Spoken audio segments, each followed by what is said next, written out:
Goedemorgen, het is vandaag 19 februari, zaterdagochtend en we zijn weer terug bij FK Reizenmobiele Service in Koblenz. Hier staat onze camper en die wordt volledig gerenoveerd. We gaan vandaag ook een interview doen met de eigenaar, want dit is eigenlijk best wel een interessant bedrijfje. Dit is een werkplaats waar campers gerepareerd worden. Er zijn er in Duitsland genoeg van, maar deze doet ook aan nieuwbouw van campers. En ze bouwen het huiswerk bouwen ze op nieuwe chassis. Dus dat je een volledig nieuwe camper krijgt. Maar wat ze ook doen, als een klant zegt ik heb een oudere vrachtwagen of een oudere transportwagen, dan bouwen we hem op een oude chassis. Dat doen ze dus ook hier allemaal. We gaan zo meteen Frank opzoeken en dan kan Frank wat vertellen over zichzelf. Wat hij heeft gedaan voordat hij dit bedrijf opgericht heeft. En wat hij nou vandaag de dag allemaal hier aan het doen is. Nou, laten we gauw gaan kijken waar hij uithangt.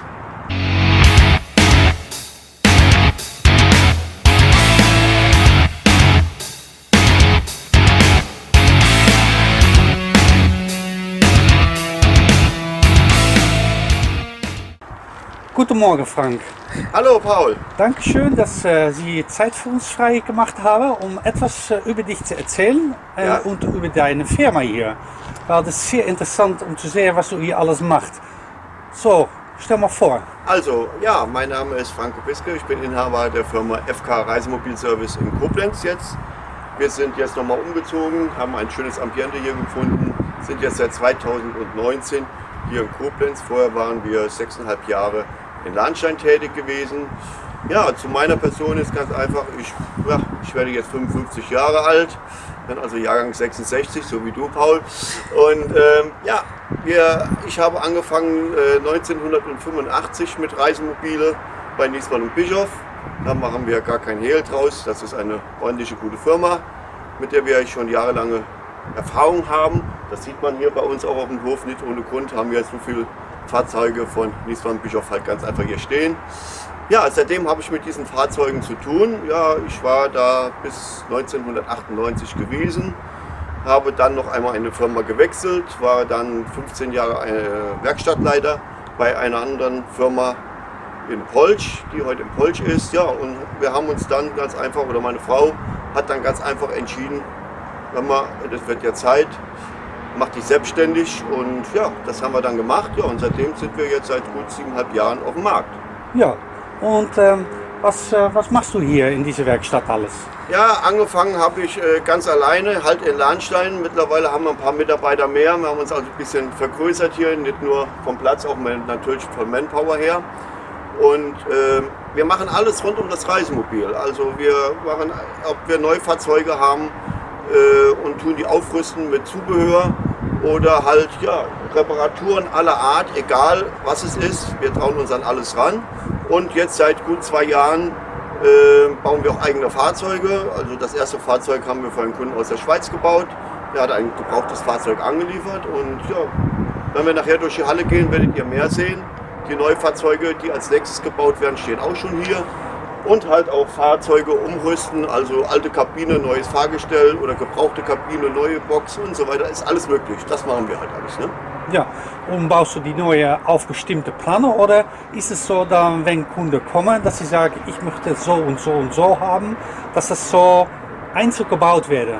Also wir machen den richtigen Individualbau, sage ich jetzt mal, und das heißt, der Kunde kommt zu uns, hat seine Wunschliste, seinen Plan, den er vielleicht sich schon erarbeitet hat oder wie auch immer, Vergleichspläne von anderen Herstellern, und sagt dann, hör mal, kannst du uns das auch bauen? Wir hätten aber gerne hier noch ein Brettchen mehr, da den Schrank größer, da anders, da aber andere Fenster. Wir haben verschiedene Fensterhersteller, die wir im Repertoire haben, da sind wir absolut geländegängig, und wenn es irgendwie möglich ist, dem Kunden seinen Wunsch zu erfüllen, dann machen wir das. Ja, und hat dein Neubau einen bestimmten Namen, einen Aufbau, zum Beispiel wie Morello oder Concorde, oder ist bei dir noch kein Name? Also, das ist wirklich sehr interessant. Also, es ist ja so, dass wir bis jetzt die Fahrzeuge eigentlich gar keinen Namen gegeben haben, weil der Kunde kam zu uns, damals auch wieder Kunde aus der Schweiz, hat gesagt, man kann nur einen bauen. Und wir haben eigentlich gar keinen Namen vergeben gehabt. Jetzt müssen wir uns natürlich langsam Gedanken machen, weil wir sind jetzt im Moment bei der Fertigung von Fahrzeug Nummer 2 und Nummer 3. Die anderen Fahrzeuge, die sind im Zulauf. Wir haben auch schon einen nagelneuen MAN da vorne stehen. Das wird der erste voll integrierte als Neuentwicklung mit sehr vielen Besonderheiten. Aber da müssen sich die Kunden leider noch ein bisschen, ja, müssen noch ein bisschen Zeit mitbringen. Also wir haben die Bekanntgabe und wie das Fahrzeug nachher aussieht, haben wir auf den Januar nächsten Jahres verschoben. Früher wird es nicht möglich sein. Januar, Februar wird er an den Kunden ausgeliefert und dann in dessen Rahmen und in seiner Halle wird das Fahrzeug dann auch präsentiert mit ein bisschen Show natürlich, klar. Und ja, ansonsten haben wir noch ein Allradfahrzeug, was Ende des Jahres gebaut wird, auf dem Iveco 4x4. Das Fahrzeug, der Auftrag ist fix und ja, wir sind eigentlich ganz gut dabei, würde ich sagen. Ohne natürlich den ganzen Service, den dürfen wir natürlich nicht vernachlässigen. Egal wer, wann, wo hier kommt. Ich meine, wir haben Samstagmittag gleich 12 Uhr. Wir gehen jetzt gerade in die zweite Schicht, sage ich mal, ne? Wo anderen vielleicht schon zu Hause sitzen. Ja, das wird sehr interessant sein. Ich bin mal gespannt, wie die neue Namen von den neuen Wohnmobilen in Zukunft heißen werden. Wie viele Mitarbeiter sind jetzt beschäftigt hier in dieser Werkstatt? Also wir machen es mittlerweile so, dass wir immer wie soll ich sagen, dass wir immer 2 Mann am Wochenende hier haben, wenn mal ein Notfall reinkommt, eine kaputte Dachluke, Wasserhahn oder eine Batterie, die kaputt ist oder was auch immer. Und insgesamt haben wir 6 Mitarbeiter in der Werkstatt, plus meine Wenigkeit. Dann haben wir im Büro meine Frau und halt noch meine älteste Tochter, die meiner Frau noch zur Hand geht. Rechnung schreiben, was ja immer wichtig ist. Ne? Ja, genau. Ja. Man muss leben, ne? Am Monatsende muss die Kasse stimmen, sage ich mal. Und wir müssen allen was zu essen und zu trinken haben. Und ja, schauen wir mal weiter. Gut, Frank. Na, lassen wir schnell anfangen hier in die Werkstatt, um mal zu schauen, was hier alles losgeht. Huh? Gehen wir mal schauen. Okay.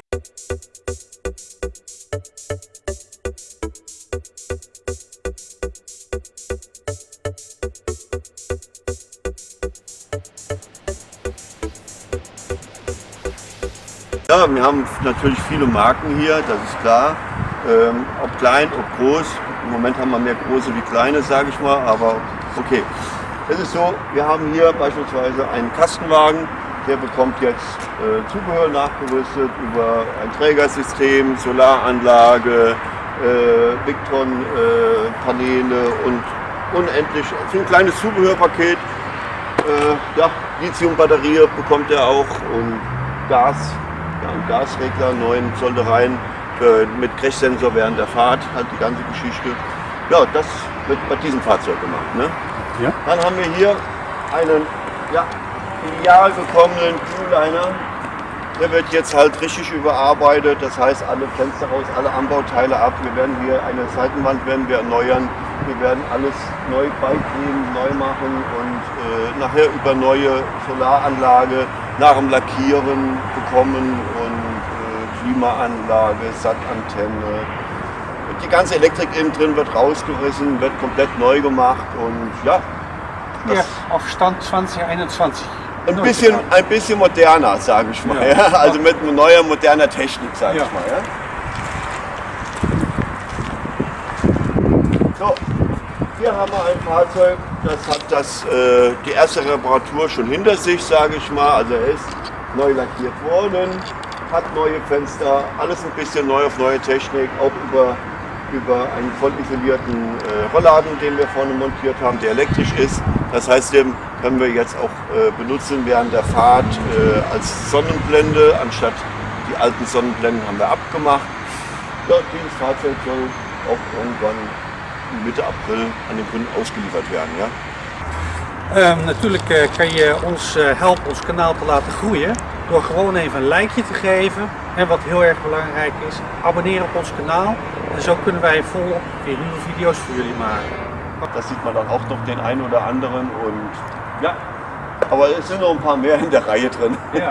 Guck maar wie riesig deze wagen is, hè? Hoe groot? Kijk, dit is gewoon een vrachtwagen, hè? Echt geweldig. Goed. Gehen wir nach die nächste.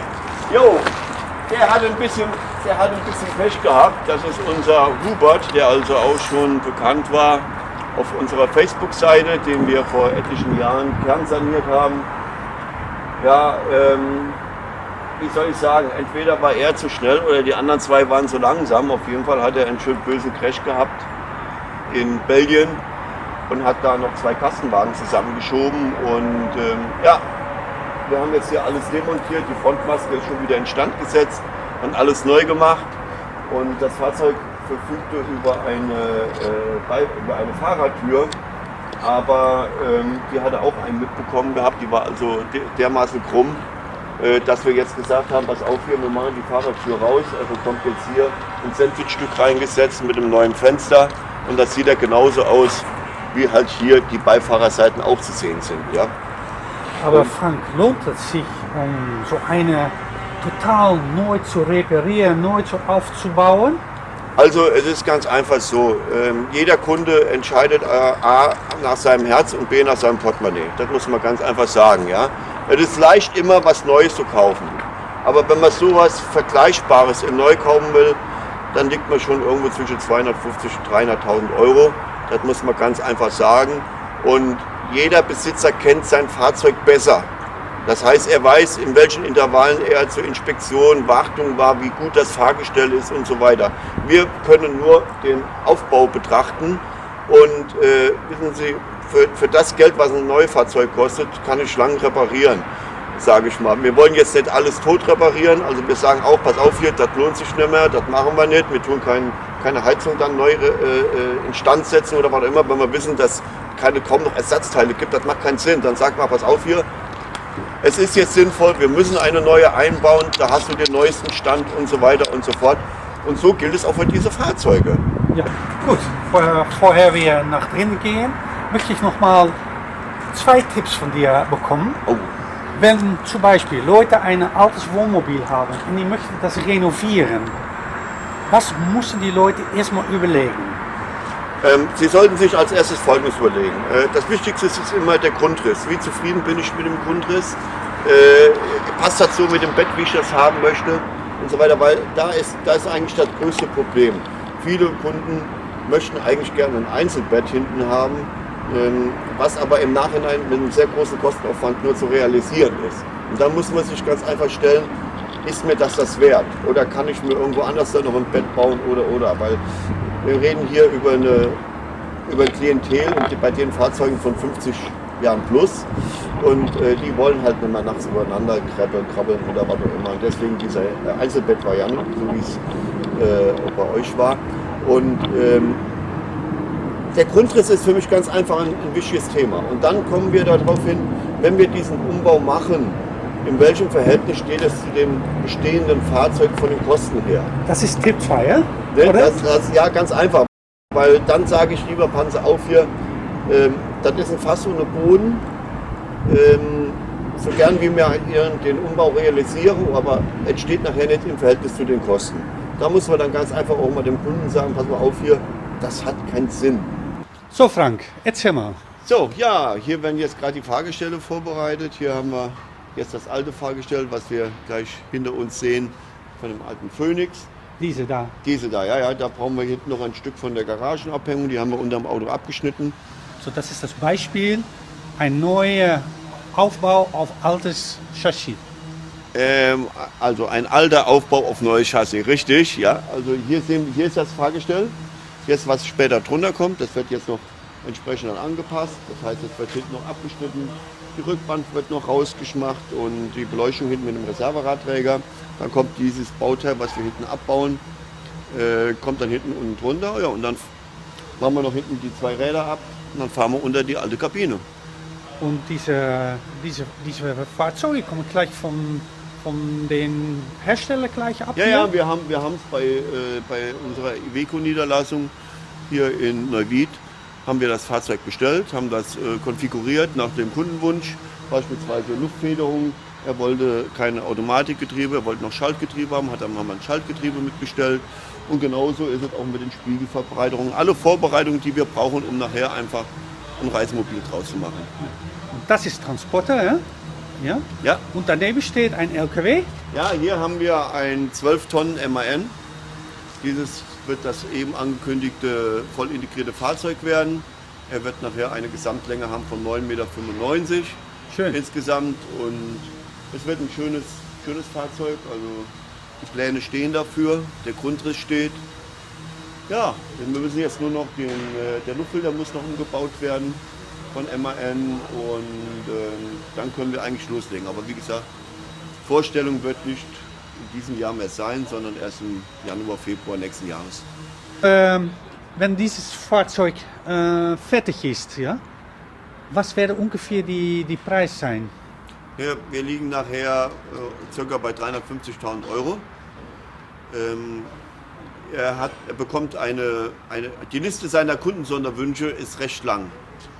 Es wird sehr speziell, das Fahrzeug, das wird man dann halt auch sehen, weil ich kann im Moment noch nicht über das Fahrzeug reden. Es wird etwas ganz Besonderes sein, wo jeder mit zufrieden sein wird, sage ich mal, wo auch andere Kunden wahrscheinlich darauf zurückkommen werden. Aber wie gesagt, wenn das Fahrzeug im Bau ist, dann kann man vielleicht das eine oder andere schon loslassen, aber ja. Im Moment Aber noch das nicht.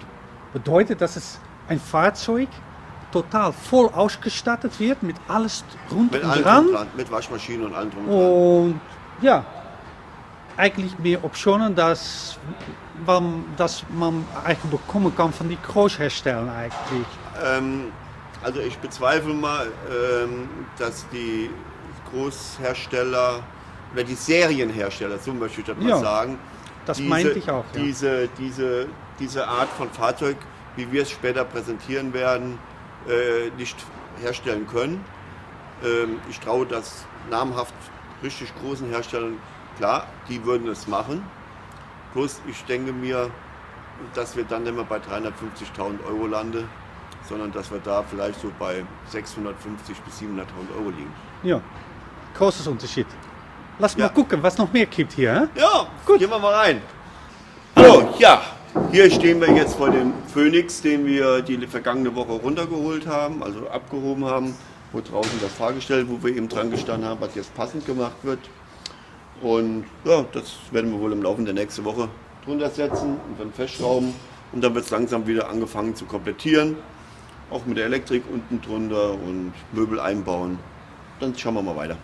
Und das ist ein doppelter Bodem, wenn ich das so anschaue. Ja, der hat hier einen doppelten Boden. Und auch das hier unten sieht man jetzt den Heizkörper.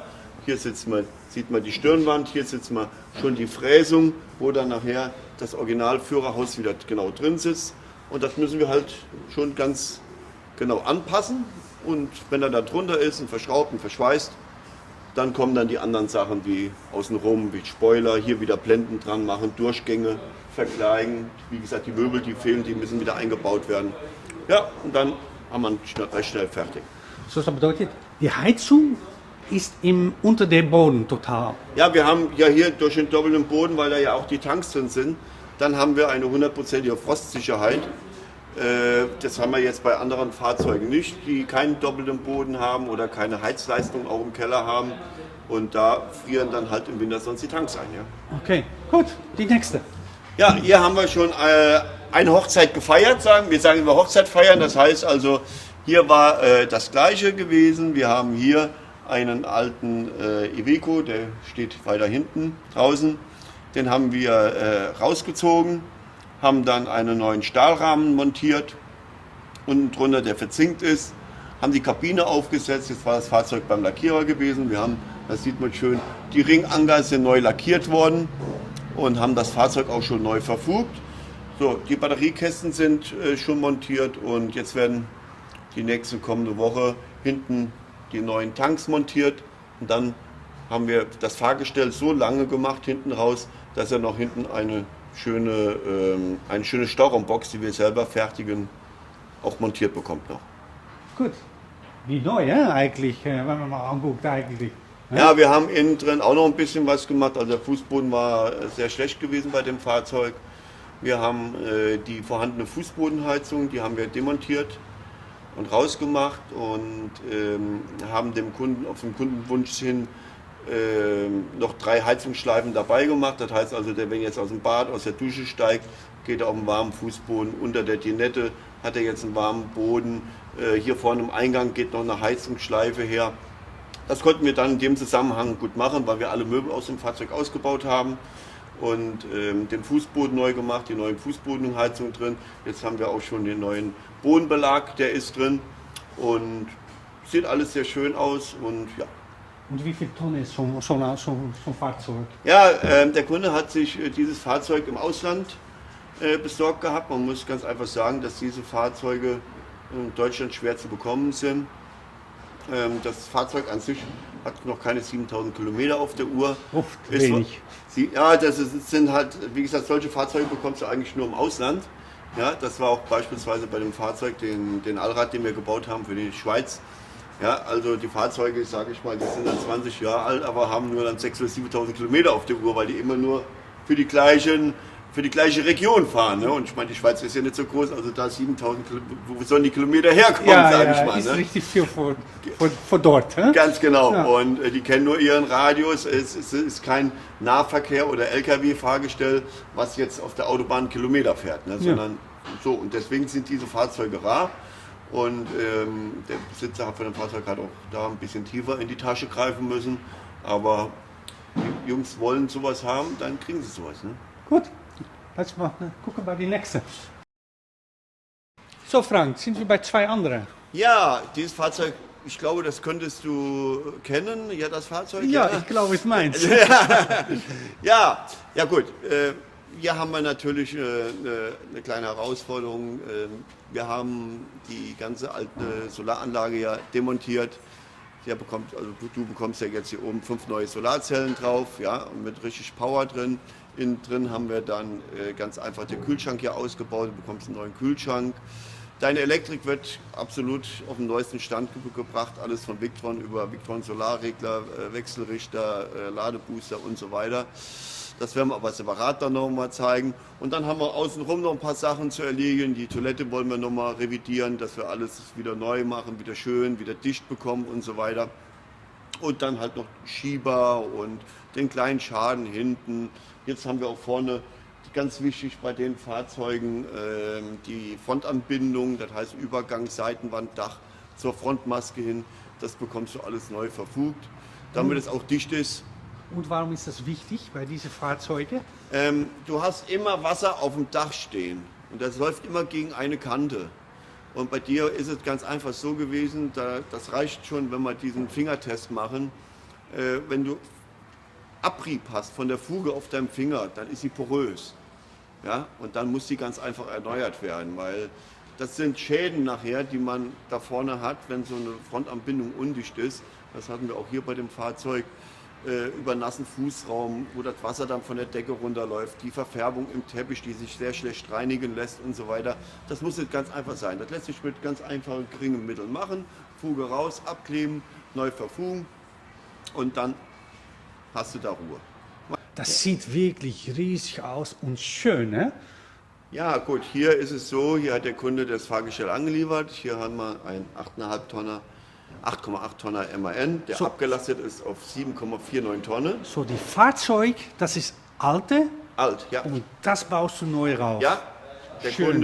Kunde kam zu uns, wollte auch dann ein Wechselpritschensystem. Das heißt also, er kann die Kabine absetzen, auf Stützen stellen und dann das Fahrzeug für andere Dinge noch benutzen. Ja, wir haben dann die Kabine oben, sind wir jetzt am Bauen. Ja, wir haben jetzt noch ein bisschen Arbeit dran. Haben angefangen mit dem Möbelbau innen drin. Die Elektrik ist schon vorangeschritten, aber die können wir dann gleich mal zeigen. Und ja, dann wird das Fahrzeug dann auch irgendwann dieses Jahr im Sommer an den Kunden gehen. Wir haben noch ein paar Sachen, die noch lackiert werden müssen, über Blenden außenrum. Schlösser müssen noch montiert werden. Ja. Und die Möbel, bauen Sie das auch selbst? Oder? Die bauen wir selber, ja. So, ganz klar, alles machst du selbst damit? Ja, wir haben eine eigene Presse, wir haben eine eigene Formatsäge, wir haben verschiedene andere Gerätschaften, Kantenumleihmaschine, um das alles zu machen. Und das ist der Vorteil, wenn man dann alles selber macht, dann sieht man auch besser, als wenn man alles Zukaufteile hat dann, oder wie Beschädigung und so weiter und so fort. Und wir machen alles halt selber hier. So, wenn ein Kunde sagt, ich möchte gerne eine große Küche haben, dann kannst du das reinbauen, ohne Sicher. Problem. Ja, sicherlich. Wir haben eine Ja, die Säge. Serienbauer sind immer so die gleichen Maßstaben. Wir haben also wie gesagt den Vorteil, dass wir in der Richtung, wir haben genug Holz da, wir können anbieten über HPL oder ganz einfach über Echtholzfurnier, sage ich mal, in verschiedenen Farben, klar. Das ist beispielsweise bei unserem Fahrzeug hinten, da haben wir Erle Echtholzfurnier drin und ja, alles möglich. Ja, gut, lass uns mal ein bisschen gucken, was drin steckt. Ja.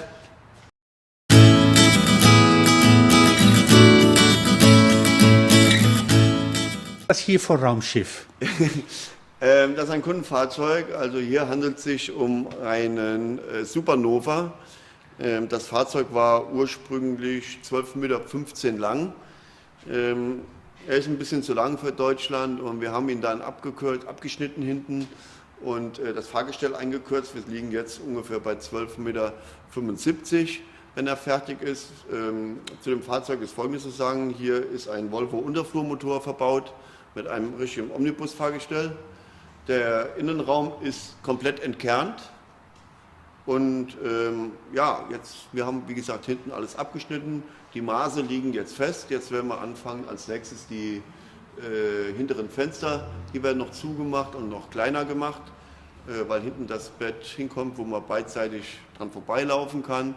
Davor kommt ein schön riesengroßes Raumbad und dann der Rest vom Fahrzeug hier vorne einfach nur Sitzgruppe, Lounge und so weiter und so fort. Frank, nochmal 3 Tipps. Wenn ein Kunde sich überlegt, ich möchte gern so etwas lassen bauen, wie wir gesehen haben, auch die andere. Worüber muss man erstmal gut nachgedacht haben, vorher man nach einer Hersteller geht, wie Sie zum Beispiel? Wie gesagt, man muss immer schauen, der Grundriss. Der Grundriss ist für mich immer das Wichtigste im ganzen Fahrzeug. Ich muss mich in dem Fahrzeug wohlfühlen. Und wenn ich bei alle Hersteller beispielsweise jetzt vergleiche und keiner kann mir den Grundriss so bauen, wie ich will, dann muss ich halt dorthin gehen, der mir das bauen kann. Gut. Ja, das ist halt wieder das Individuelle. Ja. Und das muss man ganz einfach berücksichtigen bei seiner Planung, weil sonst kann ich hingehen bei anderen namhaften Herstellern, die auch eine gute Qualität liefern, gar keine Frage, aber mir das vielleicht nicht liefern können, so wie ich es haben möchte. Tipp 2. Letztendlich geht ja wie immer alles ums Geld, sage ich mal. Man muss ja ganz einfach schauen, wie viel Nutzen habe ich von dem Fahrzeug. Wie viel bin ich tatsächlich damit im Jahr unterwegs? Gehöre ich schon zu den Privilegierten, die also, sage ich mal, im Rentenalter sind, die dann tatsächlich sagen können, so, jetzt bin ich 5, 6, 7 Monate unterwegs oder was. Man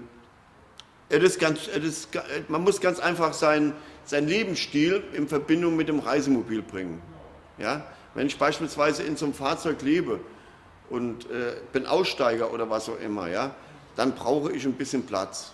Dann brauche ich nicht mit dem Kastenwagen anzufangen. Der Kastenwagen ist eher was wieder für die Individuelle, die sagen, pass auf hier, mir reicht das Minimale, weil ich halt den ganzen Tag, ich sage mal, am Surfen, am Schwimmen, am Tauchen oder tralala bin. Danach sitze ich vor dem Wohnmobil und danach gehe ich nur noch zum Schlafen rein. Das ist die andere Geschichte. Gut, danke. Und dann die letzte Tipp, Tipp 3. Ja, Geld haben wir gesagt, die Größe haben wir gesagt. Ich sage mal Lebensqualität. Lebensqualität sollte man im zunehmenden Alter eigentlich wertschätzen.